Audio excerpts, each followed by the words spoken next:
please give a warm welcome to Emmy nominee Best Actor in a Drama Series, Adam Scott.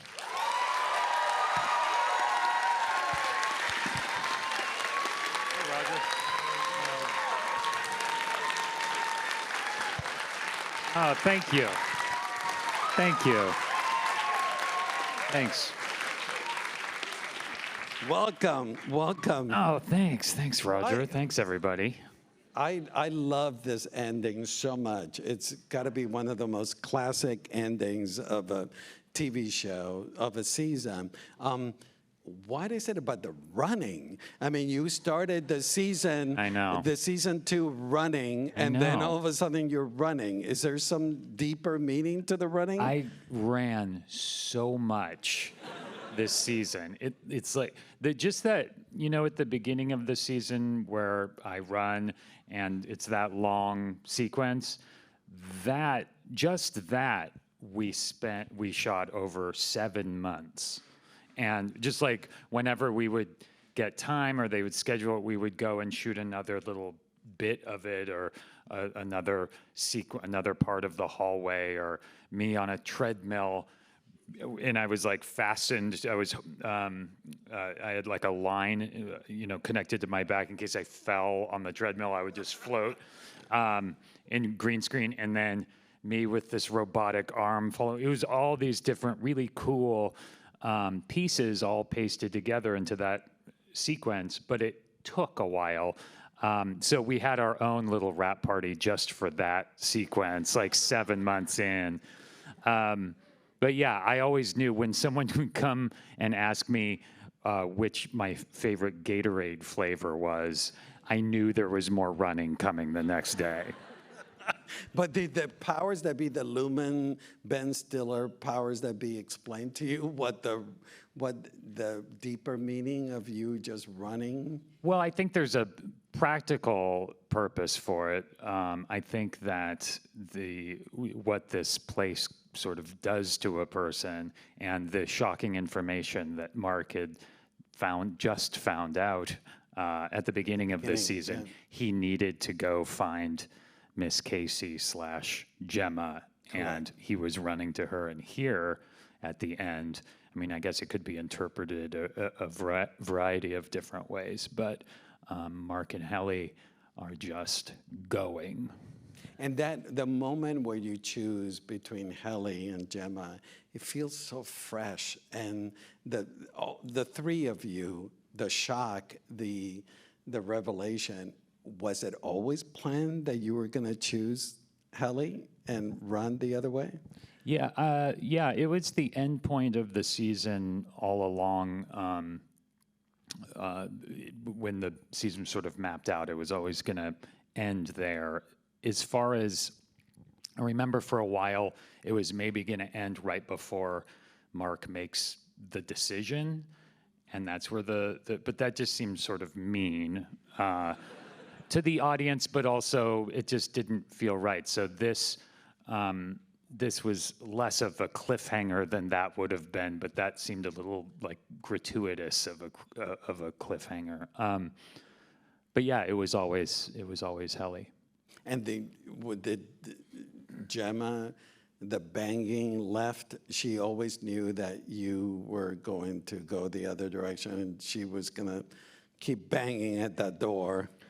Yeah, I mean, I think that, you know, it's obviously not an easy decision. And, you know, if this had happened at the beginning of season 2, I feel like Mark S. would have probably made a different decision, because where we found him at the beginning of the season, you know, he was all for, you know, lack of a better word, serving his Audi, and wanted to find her. And, you know, there's sort of a culture down there of this, worship is the wrong word, but it's almost like this idolization, sort of in the sense, it's almost like they talk about and refer to their Audis as celebrities or something special about them.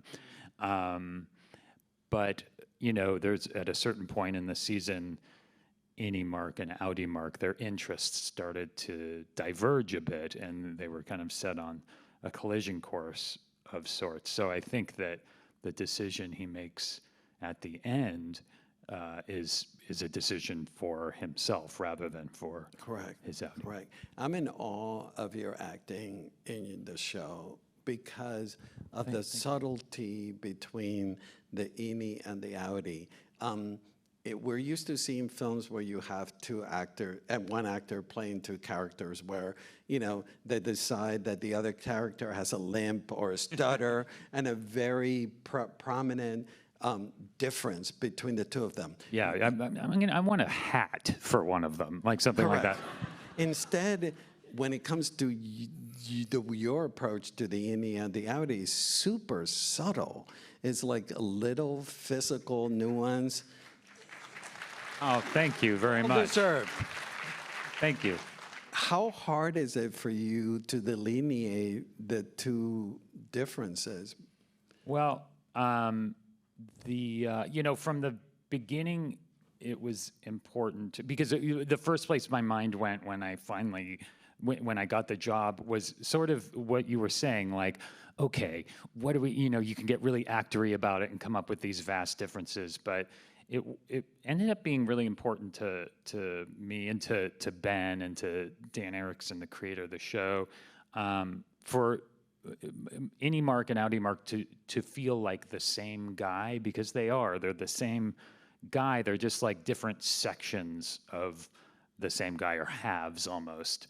And it's ended up for me being mostly about life experience, and one of them is 40 some odd years old, and it's 40 some odd years of joy and love and hate and fury and all the things that go into a very full life. And the other one is, for all intents and purposes, 2.5 years old, and there's just a lot less life experience, but he has a very full life. It's just very limited purview. So it was about almost like scooping out life experience, but it's not like he's an empty-headed dolt or something. He's a very smart, very aware person. It's just he doesn't know much beyond these walls. So it was a subtle sort of internal shift more than anything. But those differences in life experience would manifest in slight, physical things and stuff like that. But I really was trying to begin at an internal place and go from there. The part that I'm in awe watching your Innie and Audi is the micro expressions. And is that something that you calculate, that you delineate? You have some sort of Excel sheet that you track, Innie Mark does this and Audi Mark does this? Well, the closest I came... You scratch your... Yeah, that's an Audi Adam affectation. I think that the closest I came to having to figure that sort of thing out was the scene in the finale where the Innie and Audi Mark are finally have this scene where they communicate with each other. Yeah. Yeah, and it was important that that the differences are there, so you could actually watch the conversation happen, and also what happened in the scene, and the thing that Innie Mark trips up on, and the reason Audi Mark overplays his hand a little bit. It's quite subtle, so the differences needed to be there in order for that to work. But they couldn't be too pronounced and ridiculous, nor could he be too ridiculously condescending, because then Innie Mark never would have, participated in the conversation in the first place. They had to have a genuine connection before things go wrong. And I think that if any of us had an opportunity to sit down and have a conversation with yourself 10 years ago, yourself 20 years ago, or yourself 10 minutes ago, it would be fascinating. Why not? Let's give it a shot. But at some point, it had to go wrong in this circumstance.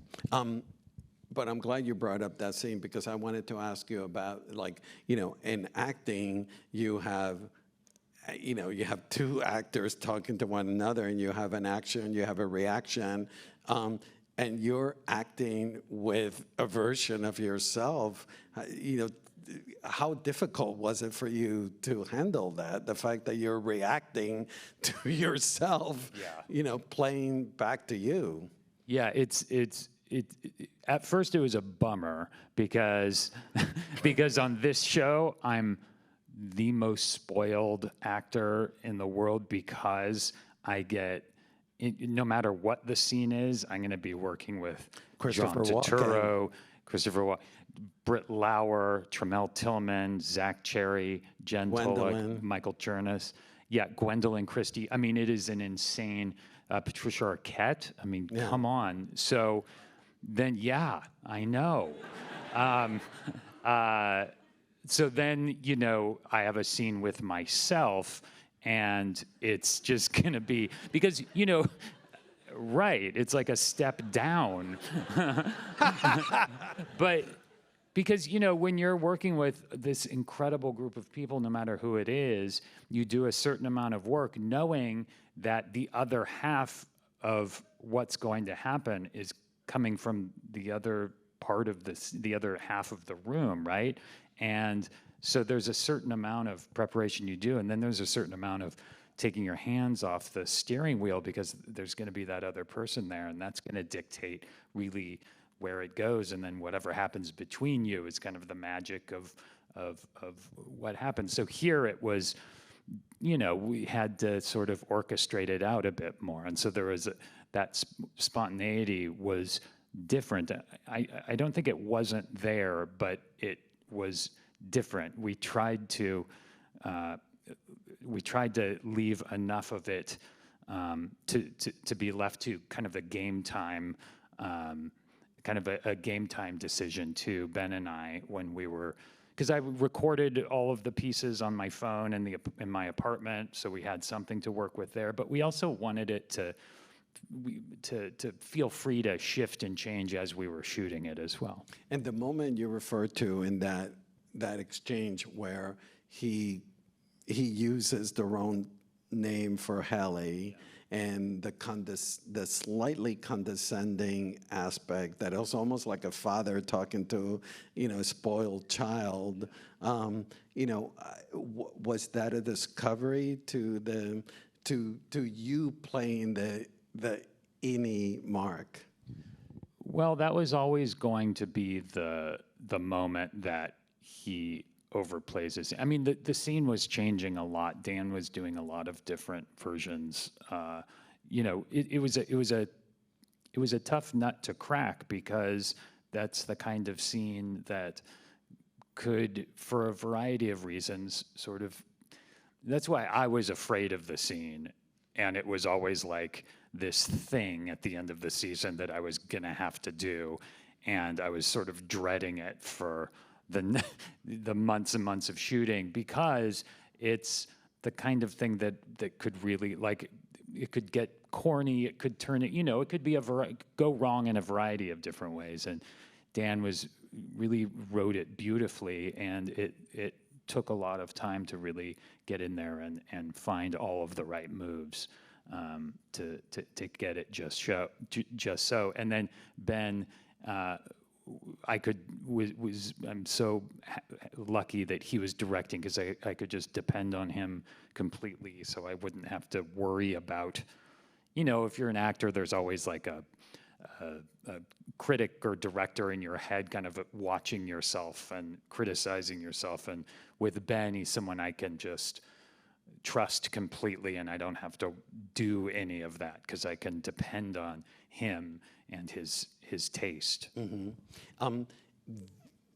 In the entire show, all of the cast, you guys show this emotional restraint.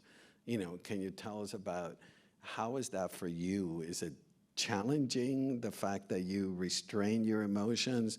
And in particular, in that scene, the fact that in any other movie, you guys could have gone like, wow, wow, you know, like a mode big time about the revelations. Instead, you contain everything. Is that a challenge? Is it, or the opposite?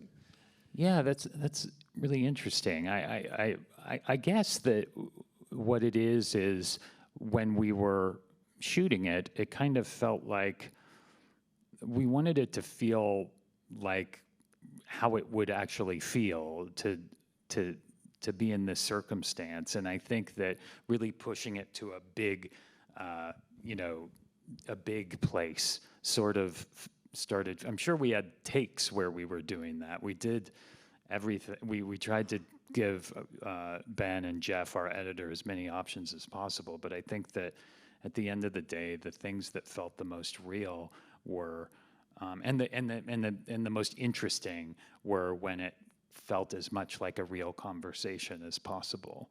And in a real conversation where you're not yelling and screaming, but you're just talking, it can be like a roller coaster anyway. It doesn't have, plates don't need to be thrown, you know? The production design in the Plus, show. there were no plates in that room, so I wouldn't have been able to.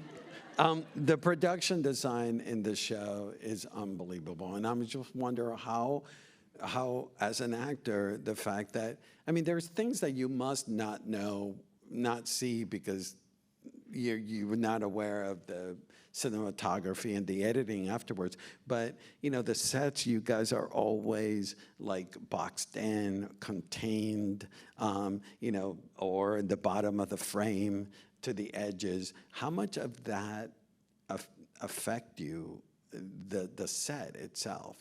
Yeah, I mean, another lucky thing about Severance, and another reason I'm so lucky and all of us actors are so lucky, is we're on a show where everyone in the crew is the very best at what they do. Our cinematographer, Jess, our production designer, Jeremy, everybody, our stunt coordinator, everybody is an absolute expert, really pushing themselves to do something different, all led by Ben, who is also, you know, always pushing to find a new space and do something completely different. Yeah, you know, working in that office all day at MDR with the bright green carpet and the fluorescent lights, and the ceiling is just, it's not oppressively low, but it's lower than a ceiling usually would be, just enough to sort of drive you crazy after, you know, 12 hours a day for several months. And, you know, we all get along swimmingly, which is why it remains super fun to make the show rather than us literally going crazy. The episode where you and Helena, not Heli, Helena get together is so, settle down. It's so like pivotal. It looks like it's a game changer. He comes across like he like evolves, learns. You're Innie from that moment. Can you tell us about that aspect of the story and shooting that sequence? Yeah, Audi Mark and Helena at the Chinese restaurant. Yeah, that was super interesting because Britt and I had shot countless scenes together as our Innies, and then it was time to shoot this scene as two different people. Which is like, I mean, I know you're super humble, but like the acting, the two of you, it's mind-boggling. I wouldn't be able to keep all of this straight. The fact that you're doing Innie, Audi, the other person is like, what the fuck? Yeah, I know.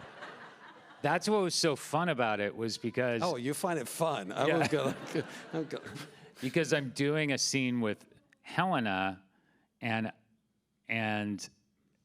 I'd seen Helena in dailies, but being in a scene with her, I was like, oh, okay, Britt, all right. Like, it was a brand new thing. And Audi Mark being different, and that it was just a brand new dynamic. It was so fun, and yeah, I think super interesting. And I love Heli, and I love the difference between Helena and Heli. And there are just so many interesting, vast differences between the two of them. And yeah, I thought it was super interesting how that scene went. It did not go exactly as we thought it would. It was one of those instances where you go and you sit down to do a scene, not knowing exactly, kind of having an idea of where it might go or what the tone of it would be, and it ended up kind of shifting and being its own thing that none of us had totally anticipated. And is that something that happens a lot in the show as you're filming, or? Yeah, I think so. I think it should. I think you should never know exactly how something's going to go. I think there always needs to be room. There always needs to be enough space for something new to happen that no one had even thought of yet. I think that's when things are at their most We get to see a lot more of the Audi Mark in the season 2. What was it like for you to explore, Audi Mark in this season? It was fun. I mean, I feel like, when we started the show, and I was just starting to sort of in 2020, and I was just starting to sort of sit down and try and figure out the differences between what the differences would be. The place I sort of started was, okay, maybe the Audi one is, and just trying to start from a personal place, like, actors sometimes start from a personal place. So I tried to think of, like, maybe the Audi is everything I hate about myself. Maybe I'll just put all of that on Audi Mark, like bad posture, wants to be by himself all the time, just all the stuff that just you're so sick of about yourself that you can't. And then Innie Mark is like all the stuff that I don't know, not just that I kind of feel like, it's like attributes. Like, right. If I want to be, I'm pretty good with people. I can walk around with my back straight if I really wanted to. So, just stuff like, so that's kind of where I started.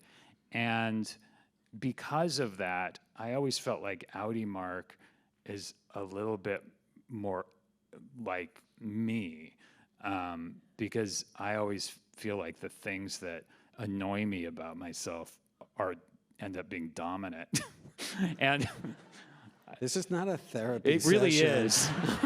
Please. Good Lord. You can hold back a little bit. So it was fun to kind of, explore that a bit with Audi Mark and see Audi Mark sort of find out that his wife is still alive and have something on the horizon, something to fight for, rather than season 1, it was all looking downward. Season 2, there was some light at the end of the tunnel for him, and it was important for him to reach that, and he wasn't going to stop until he was there. One of the things watching season 2 that blew me away about your acting, I don't know if you know that I'm a big fan of what you've done in the show. Thank you. The fact that the two Innie and the Audi, the two characters you play, have a common goal at the beginning of the show, but then all of a sudden, halfway through, they start diverging. How were you able to handle that divergence? It was fun when they started diverging. I think that Heli on the inside has a lot of influence over Mark, positive influence, I think. I think she teaches him about autonomy and about what being a human being actually is, and that you have certain liberties that you should be able to count on, and that you shouldn't believe what is being told to you at all times by authority. You should, Right. you know, all of that stuff, which is important and relevant.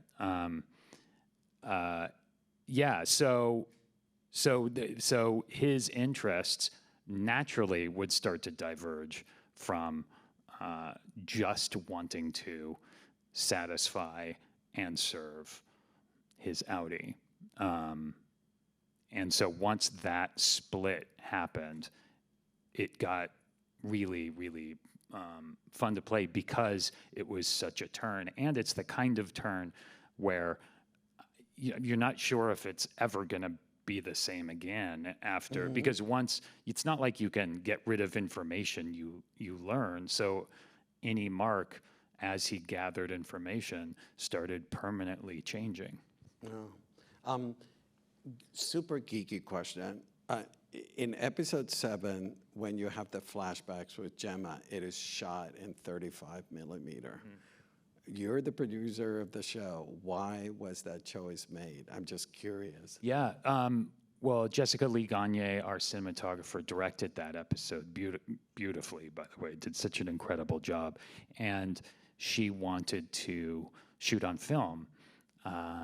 And, you know, it was important to her, so it was important to Ben. It was important to John Lesher, who's another producer, and they made it happen for her. And did that change the dynamic from an actor's point of view, the fact that you're now in 35? It was fun, and I hadn't worked with film in I don't know how long. When we started, like you're doing your off camera, and so the camera's right here, and you can hear the 35 millimeter film going. We'd shot in 16 for some of it too, but just hearing that the 35 millimeter camera. It's a whole different experience. I forgot that it was like this loud thing on set at all times. I love the sound it makes, and so it was really nostalgic, and it looks incredible. But also, you don't get to just do 7-minute takes whenever you feel like it. It eventually runs out. Takes are much shorter. I'm being given the wraparound, and I have so much stuff to ask you. Real quickly, the fight sequence in the hallway with Gwendolyn and stuff, that was epic. How difficult was it for you guys to shoot that? It was so fun. It was brutal. It took a few days. Our stunt coordinator, Dean Nestat, is brilliant and so much fun. And my stunt double, Justice, is incredible. And he took that hit. So you were not taking the hit yourself? Well, No, forget it. No. Just kidding. I didn't have a stunt double. No, Justice is a really enthusiastic guy who's like, come on, man, you can do it. All it is, and he'll do some incredibly dangerous thing and tell me I can do it. And I'm like, no, that's all right, you can do it. But I did get swung around, and I hit a wall, and I screwed up because I was supposed to bring my arm up to absorb the blow up against the wall, and I screwed up and didn't raise it up in time, so I hit it head first, and I ended up getting a concussion. But as soon as it happened, and I really got my bell rung, and everything stopped, and everybody gathered around, and I was kind of just on the ground, and I was like, I think I'm all right. Once everything had calmed down, Ben came up to me, and he's like, dude, it looked great. So it's in the show. The hit is in there, and it does look great. But Justice did the one where he grabbed my foot and swung me around on the ground and hit and slammed him up against. He was really doing that, and I never could have done that and survived. Last question. You started as a dramatic actor, and they made your name as a comedic actor, but now you're back and you're nominated Best Actor in a Drama Series. Oh, thank you. How do you feel about this journey, from drama to comedy, and now you're Best Actor in a Drama Series? Yeah, it's wild, and I'm just lucky because I started doing background work, and I loved it because I was able to be on a set, and I couldn't believe I was actually on a real set. And then little by little, I got guest spots and stuff. And then, so once comedy ended up being the thing that really kind of gave me a career, and that was completely different than what I set out to do and what I thought I was going to do. But there I had a career suddenly, like something I could actually, like, it's tangible and I could actually point at and call a career. So I was more than happy for that to be the thing where it all sort of fell into place a little bit for me. And then after a few years, I did feel like I wanted to, for lack of a better term, I wanted to find something like more dramatic or serious or something to do, and was having trouble finding, being thought of for anything that wasn't comedic. So I kind of found myself going back and forth a little bit, but then got a role on Big Little Lies, and that sort of helped me be thought of, I guess, in a more serious way. I don't know. Yeah. Do you find it a coincidence that Ben Stiller has a sort of a similar trajectory where he made his name as a comedic writer, director, actor, and then now he's, drama? Yeah. I mean, I was a fan of Ben's since the Ben Stiller show in 1992, and always loved, in which he directed, and I always loved his movies. I always thought he was one of our great filmmakers, and I'm so happy to see him finally getting his due as one of our great filmmakers. Escape at Dannemora, and then Severance. It's just, and then you think back to Walter Mitty and Zoolander and all these Reality Bites, these incredible movies he's directed. He had this breadth of work. But yeah, comedy, I think, is a really a difficult thing to get right. And, I think Ben clearly is one of the greatest at it. But I think after you're able to achieve what he's achieved in comedy, to be able to bend yourself backwards and do other things is especially impressive. And it's such an intense show and so serious subject matter. Backstage, you guys are hopefully cracking up and having a blast. Yeah, it's so fun, believe it or not. It is, and Zach Cherry, Turturro, they're hilarious. It's always and Walken, is Walken funny? Walken's incredible. I mean, just seeing Christopher Walken on set, being in a scene with him and seeing him do, like, act, I'm just like, I can't believe you're actually here doing this, and you sound like Christopher Walken. Did you ask him for more cowbell? I did not. I figured he's probably heard that one or two times. Yeah.